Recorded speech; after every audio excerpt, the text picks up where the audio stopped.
Welcome back to the channel. In today's video, I'm going to show you how you can debug or see the data that comes back from your API, or a response when you try to call some data from an outside source or even from your database into a display page. Now, there's a video that I've already made which is called Display Queried API Data, which you can be able to see how we were able to make this shortcode which eventually will give us something that displays this kind of data. Now, sometimes it's very hard for you to determine what kind of data you're going to be getting from the API because different APIs are built differently and they have different responses. So at one time, you are going to be forced to debug that data or to debug the errors that are available there. Now, there are two methods that I use while I'm doing all of this, especially when it's PHP. So that is the var dump method, and the other is where I go and actually error log the data. So first of all, let me start off with the var dump. Now I'm going to open my code inside my editor right here, and I'm going to go into this code that I've already built right here. It's just going to the JSON placeholder.typical.com, and you can actually find a link to this very code inside this video description, so you can be able to pick it. So essentially what we are doing is we are calling this URL using this remote get. We are passing the URL, we are passing the arguments, which is just to get, and then we are checking whether this has a WordPress error, and we echo or return something like something went wrong with the error message. And if nothing went wrong, if all is okay, we are retrieving the body and then passing in the response, and we are calling that the result. So at this particular time, what I'm going to do is I'm going to just return the results. Once I do that, if we are able to go back here and reload this page, you're going to see that we have this huge thing that's saying we have an error, we're trying to convert an array into a string. Now that in itself will tell us that we're dealing with a different data type in comparison to the string. So how can we see what we have here? How can we get this error showing up, or how can we see the actual information? So what I'm going to do here is just use a var dump, and I'm going to copy this results variable and just paste it in here. I'll add some space to make this more readable, and once I come back here and reload this page, you're going to see that we have this whole chunk of information coming in, telling us that this is an array and so on.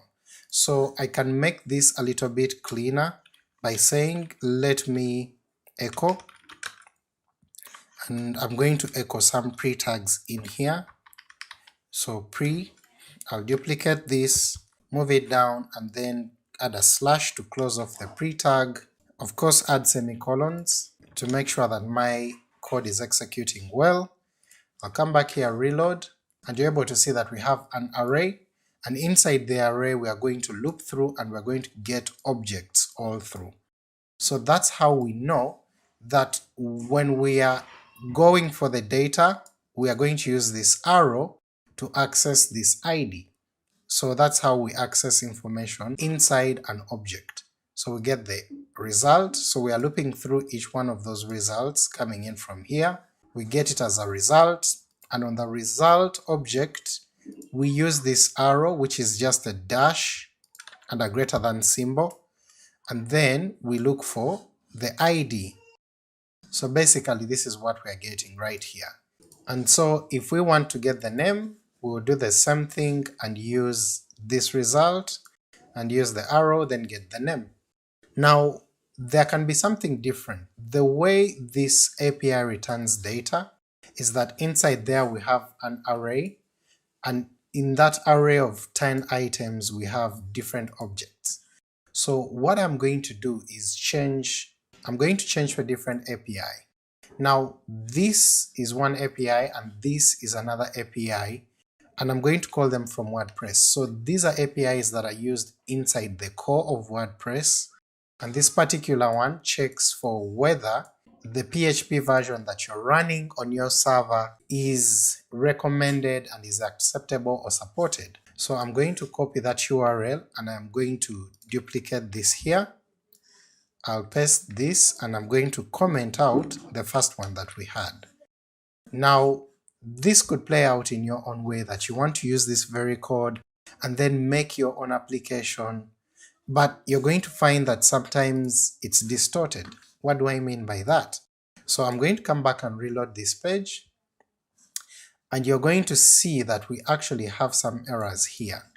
This is coming back as an object. The data is an object, it's not an array. So that means we cannot loop through it because it's not an array.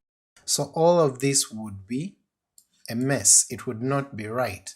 So the best way to tap the different data on each one of these different nodes is, let's say if we want to get the recommended version, all we need to do is come back here and say, okay, the body has been decoded, we just want to get the result. And I'm going to chain on and say, let's get the recommended version. So when I save this, come back here and reload, you're going to see we still have our var_dump here, but when we look here, we actually have 7.4, which is our recommended version. So it is important for you to know the structure of how the API returns the data. So I'm going to change to another URL, I'm going to copy this, come back here, and I'm going to duplicate this again. I'll comment out this first one so that we can replace with this other. When I save this, come back here and reload this page, you're going to see that this comes back now with an object that has two items. We have the object, we have the arrays. Now if I was to check this in the browser using a JSON formatter, you will see that we have offers where we have different items and it's showing us the different information. So we have 26 items and we have translations here. So we have offers and then we have translations.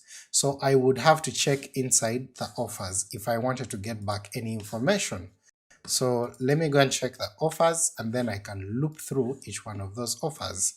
So here we're going to say the results, we get results, we decode them, I'm going to check in the results offers. So what we're going to do at this moment is we're going to loop through these offers. So I'm going to copy this, paste it here, I'll comment this out, and we're going to try to get the different information on the different offers. So I'll come back here and check. So on each one of those array items we have what we call as a response.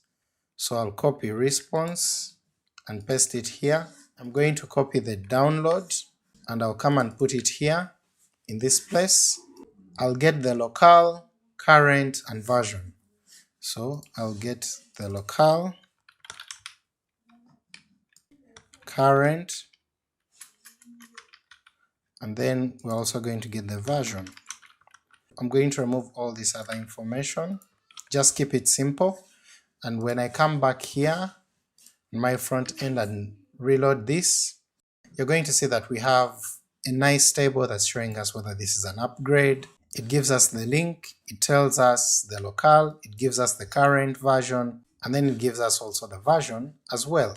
So you see we are playing with different APIs, we just need to know the type of data that it is so that we can be able to work with it. So that is how I use the var_dump. However, sometimes it's not possible to view the data in a visual form like this. Sometimes you're not working with a shortcode, or you are not going to display this data on the front end. Probably you're going to use it in some other complex function or whatever it is. So the trick that I use there is I actually come back into my code, and for now I am going to undo the comment of this code. I'm going to remove this here, and we're going to have our return so that we stop executing this code. We want to see the data that comes back from the API, and after we've got the body, we want to see the results. So in here I use a PHP function that's called error_log. Now inside error_log you can be able to print this variable. So you come inside this function and say let's print, so we print _r, and then we pass in our variable and we say let this be true. This print _r is a method that is used in PHP in most cases to just print out a string. Now if we don't want to have an error where it's saying we are playing with the different data types and we are trying to print them as strings, all we need to do is pass the true as the other extra argument into this method, and that will allow us to output the information and then we can error log it. By default this is always going to be false. When we add true, that's when we output the data. Now once we trigger our shortcode, of course we're not going to get anything back here because we escaped earlier in the function.